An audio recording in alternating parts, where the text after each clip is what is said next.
Le soleil est une étoile. Une étoile peut se voir à des années-lumière. Alors expliquez-moi comment, sur votre putain de terre plate, vous pouvez ne pas la voir quand elle est au bout de la terre. Il n'y a rien de plus brillant que le soleil.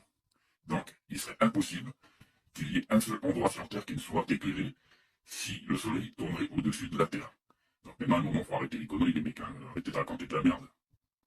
Même si, soi-disant, qu'il serait à 6000 km d'altitude, il éclairerait quand même toute la Terre entière. Et le truc de... on le voit pas parce qu'il s'éloigne, il devient de plus en plus petit. Personne n'a jamais vu ça. Ce n'est pas la perspective. D'ailleurs, la perspective n'explique pas le fait qu'il disparaît derrière l'horizon. D'ailleurs, au lever du soleil, les rayons crépusculaires démontrent bien que le soleil est à l'horizontale derrière l'horizon. Il suffit juste de regarder les rayons du soleil, la direction où ils vont, et les ombres au sol. Le soleil ne change jamais de taille. Sa taille angulaire reste la même du matin au soir, au coucher du soleil. Donc, ça ne peut pas être la perspective. Ensuite, la planète Mercure est la planète la plus proche du soleil. Même la Lune est beaucoup plus éloignée. Donc, si le soleil était local, on devrait voir la planète Mercure à l'œil nu, comme on le voit pour la Lune. Et vous prétendez qu'on ne peut pas sortir de l'espace, c'est pas possible d'aller sur la Lune. Et après, vous dites comme ça que le soleil est dans les nuages. Donc, allô, quoi. Les avions, déjà, ils volent plus haut que les nuages. Donc, si vous voulez dire qu'on pourrait aller en avion sur la Lune ou sur le soleil, à un moment donné, il faut faire marcher votre cerveau, là. Ben oui, pourquoi les agences spatiales se font chier à construire des fusées si le soleil il est à la hauteur des nuages et qu'on pourrait même se poser avec un avion dessus, là. Et d'ailleurs, si le soleil était dans les nuages, il aurait déjà pulvérisé tous les nuages sur son passage, vu sa vitesse, il se déplace à 1800 km/h par rapport à la Terre, et sans compter sa température qui ferait évaporer les nuages instantanément. Autre chose, quand on est plus proche de l'hémisphère sud ou de l'hémisphère nord, les étoiles tournent dans des sens différents. Cela est impossible si la Terre était plate. Quel que soit l'endroit où vous serez, les étoiles tourneraient dans le même sens. Donc là déjà, ça annule toutes vos théories. En plus, jusqu'à présent, aucun platiste n'a été capable de déterminer la distance réelle du Soleil. Il n'y en a pas un qui sont d'accord. Un coup, il y en a qui disent qu'il est à 3000 km, un coup, il y en a qui disent qu'il est à 6000 km, à 4000. En fait, vous êtes incapable de calculer sa distance avec des vraies valeurs. Parce que la plupart ne savent pas le faire.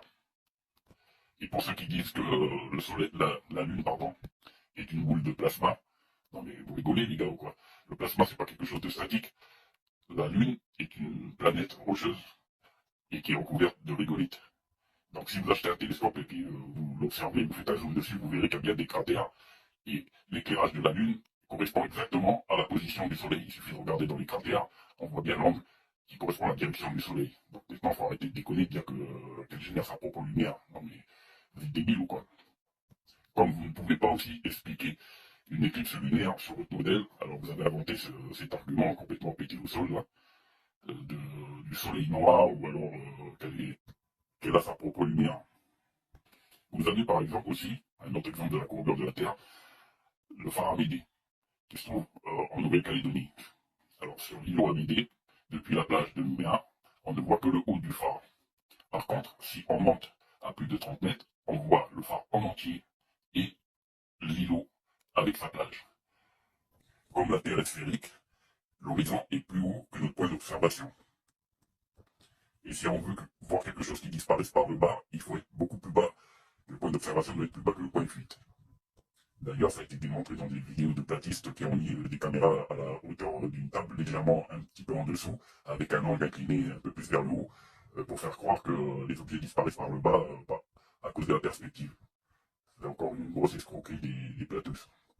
Mais en reproduisant la même expérience avec les bonnes données, c'est-à-dire la caméra exactement à la hauteur de la table, et à 90 degrés, parfaitement aligné avec la table, l'objet ne disparaît pas comme dans leurs vidéos. Et d'ailleurs, ce genre de vidéos qu'ils font, c'est tout à fait le genre de pratique pour essayer de tromper les gens qui sont un peu naïfs et qui n'y connaissent rien dans ce domaine. Comme les trois quarts de leurs vidéos sont toujours des arguments complètement fallacieux et qui n'est pas prouvable et vérifiable. Et arrêtez de parler de la NASA parce que c'est pas la NASA qui a découvert que la Terre était sphérique, ça fait plus de 2500 ans qu'on le sait. Eratosthène avait déjà calculé la circonférence de la Terre en 230 avant Jésus-Christ. La gravité aussi a été prouvée, démontrée, filmée par plusieurs expériences, et que ce n'est pas juste une histoire de densité. Donc sur ce, je vous conseille de vous renseigner sur la gravité, vous allez sur internet, vous recherchez gravité, et comment ça fonctionne. Bien sûr, si vous allez sur vos sites de platardés, vous ne risquez pas de trouver des vraies informations, parce que c'est que de la merde là-dessus. D'ailleurs, pour la courbure, il suffit d'aller sur le lac Pontchartrain en Louisiane, et vous regardez les pylônes, hein, on voit très bien la courbure. Vous n'avez même pas besoin d'appareil photo fisheye, il suffit de vous regarder vos propres yeux, vous verrez que y a bien une courbure, et que tous les poteaux sont bien alignés. Et les gens qui disent qu'ils peuvent voir euh, les montagnes de Corse depuis Nice ou Marseille, c'est du n'importe quoi, parce qu'en fait, ils ne voient que le haut de la montagne, mais quand on zoome, on ne voit pas les plages. On voit que le haut de la montagne qui fait plus de 2600 mètres d'altitude.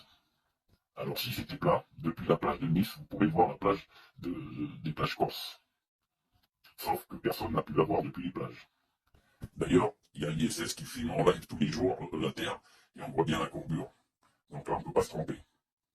Alors il y a certains qui vont dire oui, mais l'ISS n'existe pas, nanana, bande de cons. Il y a plein de gens qui l'ont filmé, photographié depuis la Terre, on la voit même passer dans le ciel, qui est très brillante, et qui se déplace très très vite, et qu'aucun avion ne peut se déplacer à cette vitesse.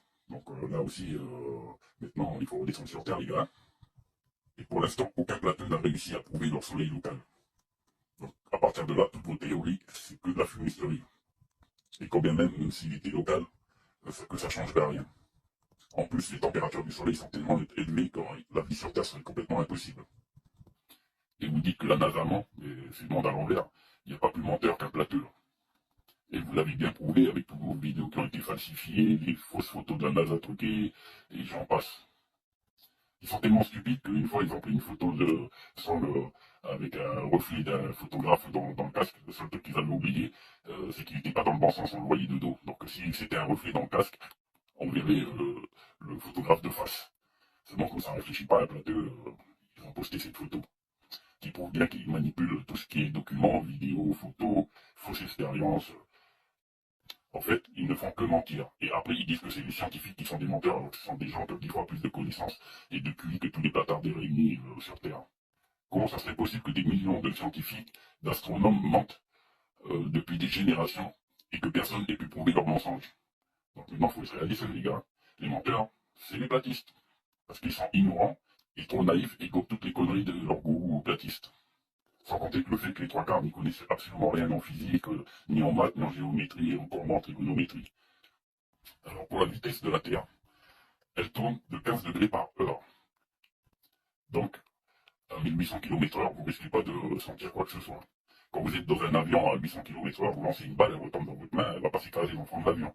Parce qu'elle subit l'effet d'inertie. Vous avancez en même temps avec l'avion. Et la balle aussi. Et vous dites que si on prend un hélicoptère comme en altitude, il suffirait de rester en altitude pour se déplacer, ce qui est complètement fou. Tout ce qui est sur Terre tourne à la même vitesse que la Terre, et entraîné en même temps par l'effet d'inertie. Donc la vitesse s'annule. D'ailleurs, il y a des gens qui ont fait une vidéo avec une expérience où ils sautent sur un tremplin qui est fixé sur un camion en train de rouler, et ils retombent à chaque fois exactement sur le tremplin.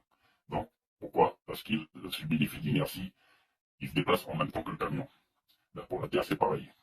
Pour les avions, ils se déplacent à la même vitesse que la rotation de la Terre, sous l'effet de l'inertie, plus sa vitesse. Et quand vous avez une vitesse constante, vous ne pouvez pas ressentir les effets. Vous ne pouvez ressentir que les effets d'accélération ou de ralentissement. Ce qui me fait bien rigoler, c'est quand les gens disent « Ah, mais faites vos recherches !» Sur vos sites de plateau, ben, évidemment, vous ne risquez pas de trouver des vraies informations. Hein. Quand on veut rechercher des vraies informations, on regarde partout. On compare tous les modèles et ensuite on regarde ce qu'il y a de plus logique. Mais c'est vrai que chez les platistes, la logique, c'est pas passer par la même porte. Hein. Ensuite, si on parlait aussi de vos maps monde, alors si on se fie à votre carte de terre plate, l'Australie, elle fait la moitié en hauteur. Donc elle fait à peu près 4000 par 1500 km. Alors qu'en réalité, dans la vraie vie, elle fait 4000 km par 3200 km. En plus, elle se retrouve complètement à l'opposé de l'Afrique du Sud. Ce qui ferait à peu près une distance au moins de 30 000 km. Or, les vols commerciaux pour aller d'Afrique du Sud en Australie sont de 10 500 km. Et ne survolent aucun pays, il y a des vols directs qui passent directement au-dessus de l'océan Indien jusqu'à l'océan Pacifique. Et le plus rigolo, c'est quand vous montrez vos vidéos de bateaux qui soient, soi-disant, quand on zoome dessus, on revoit après le bateau en entier. Sauf que quand vous zoomez dans vos vidéos, le bateau est avant l'horizon. On voit toujours l'horizon derrière le bateau. Alors qu'il y a beaucoup de vidéos qui montrent des bateaux qui sont plus loin que l'horizon et qu'on ne voit qu'une partie du bateau. Et même en zoomant au maximum sur les bateaux, on ne voit toujours pas ce qui est caché par la courbure. Et puis même, si vous zoomez sur votre théorie, on devrait commencer à voir progressivement ce qui est caché par la courbure. Sauf que ça n'arrive jamais. D'ailleurs, j'ai même publié des vidéos de cette expérience.